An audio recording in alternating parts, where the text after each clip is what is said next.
Yes sir. దాంతోపాటు విద్యార్థులు బగ్గుమంటున్నారు. ఎక్కడికక్కడ నిన్న సెక్రటరియట్ ముట్టడి కావచ్చు, అశోక్ నగర్లో నిరసనలు కావచ్చు. ఎందుకు డిఎస్సిని పోస్ట్ పోన్ చేయలేకపోతున్నది? గ్రూప్ 2 గ్రూప్ 3కి సంబంధించి పోస్టులు ఎందుకు పెంచలేకపోతున్నది? గతంలో మీరు గదెనకనీకే కారణమైన నిరుద్యోగుల్ని ఎందుకు పట్టించుకోవట్లేదు రాష్ట్ర ప్రభుత్వం? ఇప్పుడు కాంగ్రెస్ పార్టీ నిరుద్యోగుల పక్షాన నిలబడింది కాబట్టి మా గవర్నమెంట్ రాగానే ఉమ్మడి అంటే టీఆర్ఎస్ ప్రభుత్వంలో ఇచ్చినటువంటి నోటిఫికేషన్లకి మీ పేపర్ లీకేజ్ల ద్వారా క్యాన్సిల్ అయినటువంటి వాటికి కూడా మేము ఇంకా కొన్ని పోస్టులు కలిపి గ్రూప్ 1 అయినా గ్రూప్ 2 అయినా డిఎస్సి అయినా ఇవాళ మేము అనౌన్స్ చేశాము. ఇవాళ ప్రజల ముందు పెట్టినాము.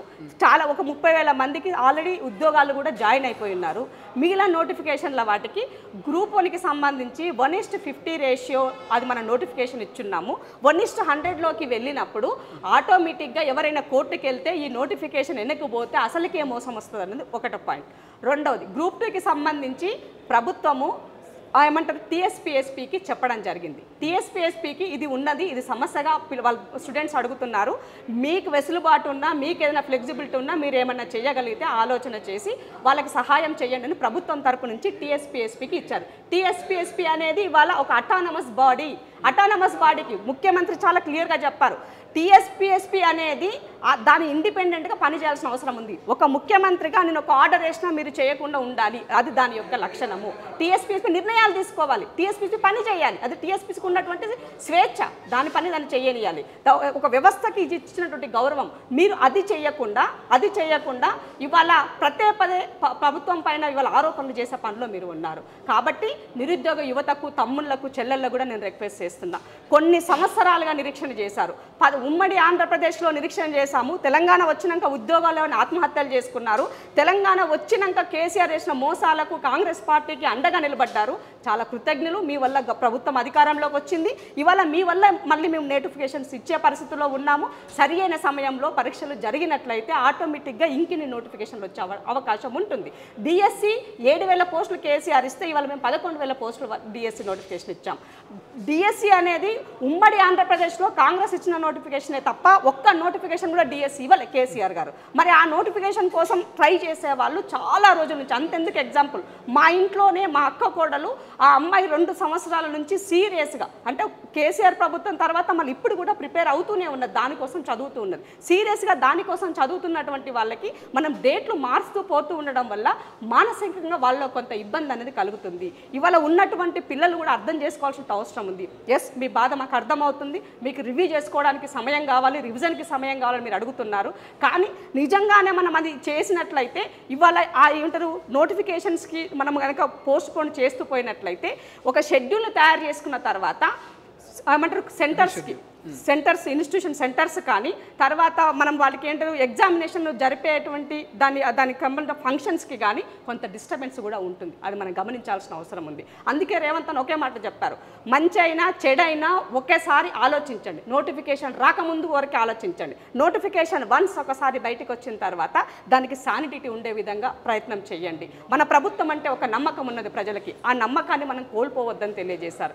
కాబట్టి ఎవరో కొద్ది మంది వ్యక్తులు ఎవరో చేసేటువంటి ట్రాప్లో దయచేసి నిరుద్యోగులు పడొద్దు. దయచేసి ఈ ప్రభుత్వం ఉన్నది మీకోసం, మీ సంక్షేమం కోసం, ప్రజల ప్రభుత్వం ఇది, అది ఆలోచన చేయమని చెప్పేసి గుర్తు చేస్తున్నా. చదవండి, మీ సమయాన్ని వేస్ట్ చేయకండి. అమ్మా నాయన ఎంతో కష్టపడి ఇన్స్టిట్యూట్లకు పంపించి మనకి డబ్బులు ఖర్చు పెట్టి కోచింగ్లకు పంపించి ఇక్కడ దాకా తీసుకొస్తే మీ సమయాన్ని వృధా చేసుకోకుండా ప్రతి నిమిషం వాల్యుబుల్ సమయాన్ని ఉపయోగించుకొని ఏమంటారు డిఎస్సికి ఆల్ టికెట్స్ ఆల్రెడీ డౌన్లోడ్ చేసుకోమని వచ్చింది. మెంటల్గా ప్రిపేర్ అయిపోండి. ముందు నుంచి కూడా చెప్పిన దాని ప్రకారంగా షెడ్యూల్ ప్రకారంగా ఎగ్జామ్స్ జరుగుతాయి. Everyone all the best. తప్పకుండా ప్రతి టీచరు, ప్రతి ఉద్యోగి దాదాపు 4 లక్షల మంది ఇవాళ డిఎస్సి కోసం అప్లై చేసుకున్నారు. అంటే దాని యొక్క తీవ్రత ఎంత ఉన్నదో అర్థం చేసుకోండి. ఇన్ని సంవత్సరాల నిరీక్షణలో ఇంతమంది ఎవ్రీ ఇయర్ బీఎడ్ స్టూడెంట్స్ ఎంతోమంది బయటకు వస్తున్నారు, టెట్ వాళ్ళు ఎంతోమంది బయటకు వస్తున్నారు. ఇవాళ వాళ్ళ యొక్క కాంపిటీషన్ పెరిగే పరిస్థితి ఉన్నది ఇన్ని సంవత్సరాల కాలంలో. సో మొన్న బట్టన్న ప్రెస్ మీట్ పెట్టి చెప్పారు, ఇదే చివరి డిఎస్సి కాదు, మీకు మళ్ళీ ఇంకొక డిఎస్సి కూడా ఉంటుంది. మేము రేపు అసెంబ్లీలో జాబ్ క్యాలెండర్కి సంబంధించినటువంటి ఒక షెడ్యూల్ దాన్ని కూడా మేము చట్టబద్ధత చేయబోతున్నాం. దాని ప్రకారంగా ఎవ్రీ టైం దాని టైంకి అది నోటిఫికేషన్స్ వస్తాయని చెప్పినారు. ఒక మంచి ప్రయత్నం వైపుకి ఈ ప్రభుత్వం వెళ్తుంది, సహకరించండి. దాని ద్వారా ఆటోమేటిక్గా అందరం బెనిఫిట్ అవుతాము. అలా కాకుండా మనము వాళ్ళ రాజకీయ పబ్బం కోసము వాళ్ళు చెప్పేటువంటి మన ట్రాప్లో మనం పడ్డట్లయితే మనం ఇబ్బంది పడతాం. దయచేసి చదవండి. మీరు చదివినటువంటి సిలబస్ అది కొత్త సిలబస్ కాదు. ఆ సిలబస్ను జస్ట్ ఒకసారి కూర్చుంటే మీకు రివైన్ అవుతుంది. కాబట్టి దాదాపు 4 లక్షల మంది నిరుద్యోగులు ఇవాళ ఒక డిఎస్సి పైన డిపెండ్ అయి ఉన్నారంటే ఆలోచన చేయండి. రకరకాల ఎగ్జామ్స్ నోటిఫికేషన్స్ వస్తాయి. కాబట్టి ఏది ఏమైనప్పటికీ కూడా ఈ ప్రభుత్వము అన్నది రేవంత్ అన్న 100% నిరుద్యోగుల పక్షాన ఉన్నారు. ఒకవేళ టీఎస్పీఎస్పీని కనుక నిజంగానే వాళ్ళు సహకరించి గ్రూప్ 2 కనుక పోస్ట్ పోన్ చేస్తే సంతోషం. మేము మా నుంచి ప్రభుత్వం తరపు నుంచి రిక్వెస్ట్ పార్టీ నుంచి ప్రభుత్వానికి వెళ్ళింది, ప్రభుత్వం నుంచి టీఎస్పీకి వెళ్ళింది. వాళ్ళు రిక్వెస్ట్ ఆమోదిస్తే 100% మేము కూడా సంతోషిస్తాం దాంట్లో. కాబట్టి ఈ ప్రభుత్వము అనేది ప్రజల ప్రభుత్వం, రైతు పక్షపాతి, మహిళా పక్షపాతి, నిరుద్యోగుల పక్షపాతలని చెప్పగలుసు.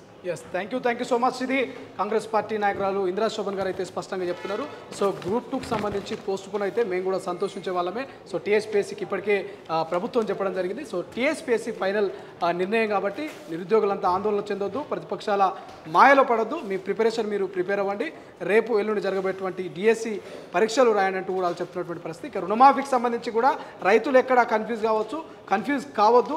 స్పష్టమైనటువంటి జీవో ఉంది, జీవోను చదువుకోండి, కన్ఫ్యూజ్ కావద్దన్నటువంటి ఒక క్లారిటీ ఇచ్చే ప్రయత్నం చేస్తా ఉన్నాం. సో చూద్దాం మరి అటు నిరుద్యోగులు ఇటు రైతులు ఎటువంటి డిసిషన్ తీసుకోబోతున్నారు, ఏం జరగబోతున్నది. ఇక కెమెరా పర్సన్ అజయ్తో శ్రీశైలం, తొలి వెలుగు, హైదరాబాద్. అసలైన తొలి వెలుగు. ఫాలో వాట్సాప్ @తొలి వెలుగు official.